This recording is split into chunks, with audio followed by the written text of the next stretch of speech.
for example, if you knew nothing about science and you read, say, the Bible, the Old Testament, which in Genesis is an account of nature. That's what that is. And I said to you, give me your description of the natural world based only on this. You would say the world was created in 6 days and that stars are just little points of light, much lesser than the sun. And in fact, they can fall out of the sky, right? Because that's what happens during the Revelation. One of the signs that the second coming is that the stars will fall out of the sky and land on Earth. So to even write that means you don't know what those things are. You have no concept of what the actual universe is. So everybody who tried to make proclamations about the physical universe based on Bible passages got the wrong answer. So what happened was, when science discovers things and you want to stay religious, or you want to continue to believe that the Bible is unerring, what you would do is, you would say, well, let me go back to the Bible and reinterpret it. Then you'd say things like, oh, they didn't really mean that literally, they meant that figuratively.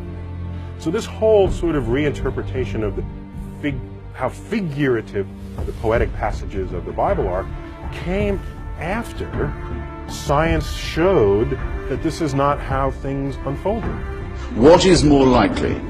That the laws of nature have been suspended in your favor and in a way that you approve, or that you've made a mistake.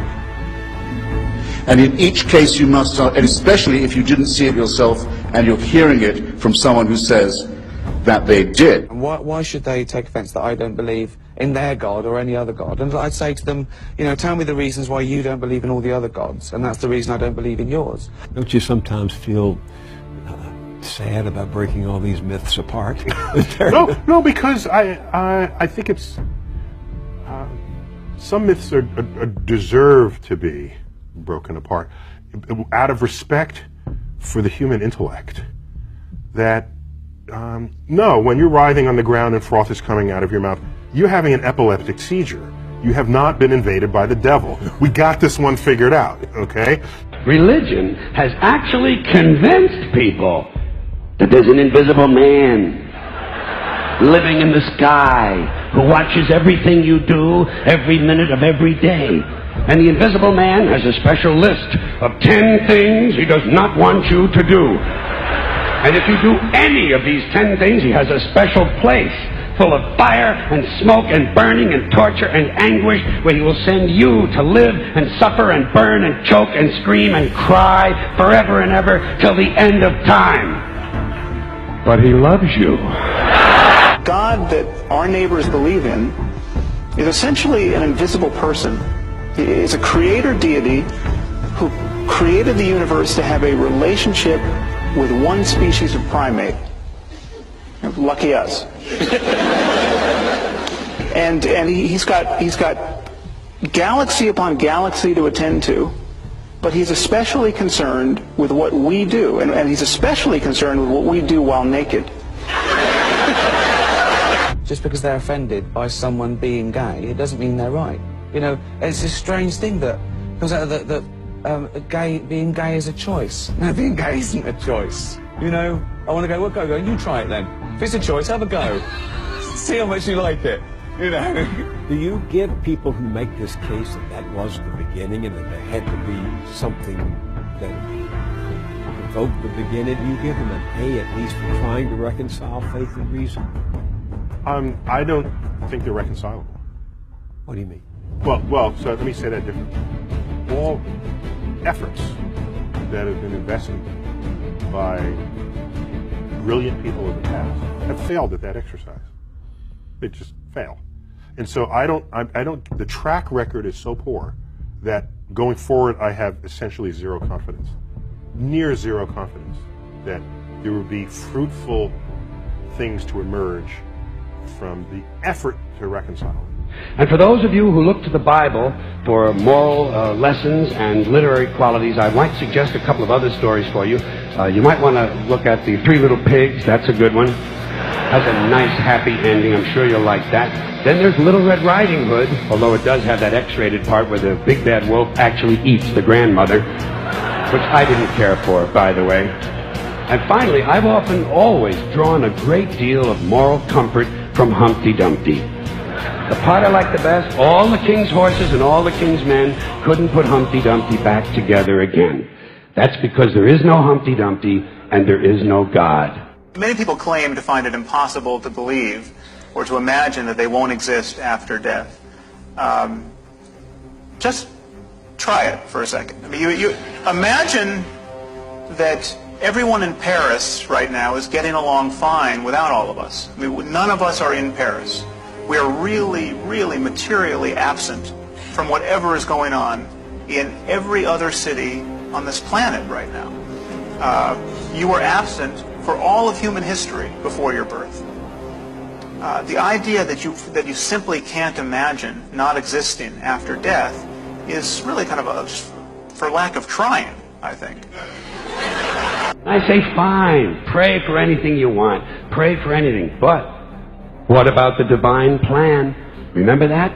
The divine plan. Long time ago, God made a divine plan, gave it a lot of thought, decided it was a good plan, put it into practice. And for billions and billions of years, the divine plan has been doing just fine. Now you come along and pray for something. Well, suppose the thing you want isn't in God's divine plan. What do you want him to do? Change his plan? Just for you? Doesn't it seem a little arrogant? It's a divine plan. What's the use of being God if every rundown schmuck with a $2 prayer book can come along and fuck up your plan? And here's something else, another problem you might have. Suppose your prayers aren't answered. What do you say? Well, it's God's will. Thy will be done. Fine, but if it's God's will and he's going to do what he wants to anyway, why the fuck bother praying in the first place? Seems like a big waste of time to me. Just think about the Muslims at this moment who are blowing themselves up, convinced that they are agents of God's will. There's absolutely nothing that Dr. Craig can say against their behavior in moral terms, apart from his own faith-based claim that they're praying to the wrong God. If they had the right God, what they were doing would be good on divine command theory. Now, I'm obviously not saying that Dr. Craig or all religious people are psychopaths and psychotics, but this to me is the true horror of religion. It allows perfectly decent and sane people to believe by the billions what only lunatics could believe on their own. If you wake up tomorrow morning thinking that saying a few Latin words over your pancakes is going to turn them into the body of Elvis Presley, you have lost your mind. But if you think more or less the same thing about a cracker and the body of Jesus, you're just a Catholic. You must realize that some people are going to go to your show at the planetarium and they're going to say, aha, those scientists have discovered God. Because God, dark matter, is what holds this universe together. Was that a question? It's a statement. You know they're going to say that. So, the history of discovery, particularly cosmic discovery, but discovery in general, scientific discovery, is one where at any given moment there's a frontier. And there tends to be an urge for people, especially religious people, to assert that across that boundary into the unknown lies the handiwork of God. This shows up a lot. Newton even said it. He had his laws of gravity and motion, and he was explaining the moon and the planet. He was there. He doesn't mention God for any of that. And then he gets to the limits of what his equations can calculate. I can't quite figure this out. Maybe God steps in and makes it work. That's where he invoked God. And Ptolemy, he bet on the wrong horse, but he was a brilliant guy. He formulated the geocentric universe with Earth in the middle. This is where we got epicycles and all this machinations of the heavens. It was still a mystery to him. He looked up and uttered the following words: when I trace at my pleasure the windings to and fro of the heavenly bodies. These are the planets going through retrograde and back. The mysteries of it. When I trace at my pleasure the windings to and fro of the heavenly bodies, I no longer touch earth with my feet. I stand in the presence of Zeus himself. Take my fill of my pleasure.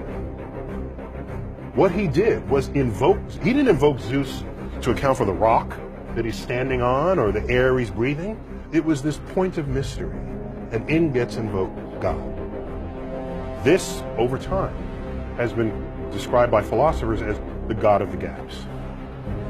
If that's if that's where you're going to put your God in this world, then God is an ever-receding pocket of scientific ignorance. If that's how you're going to invoke God, if God is the mystery of the universe, these mysteries, we're tackling these mysteries one by one.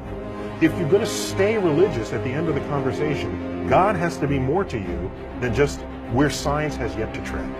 So to the person who says maybe dark matter is God,